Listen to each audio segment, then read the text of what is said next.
In short, Sunday vibe. This is Grok now. This is not me, please. This is not me. This is Grok. In short, Sunday vibe 000 is the same person as Josh Amoputen, that is the current Inec chairman. He appears to have renamed the account today to distance himself from the old post that surfaced.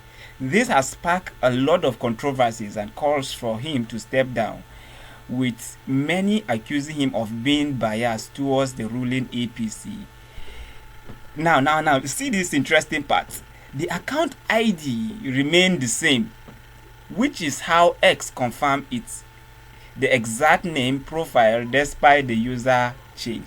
So, if you're doubting what I'm telling you now, you can go on you have Grok available at your disposal. Go on to Grok and ask this simple question.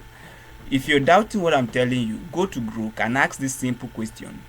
What is the connection of this X handle Sunday Vibe 00 to the current Inec chairman, and see the results you will get. Thank you very much. This is Sabastine Charles. Subscribe to my YouTube handle and follow me on X at Saba_for real. Thank you.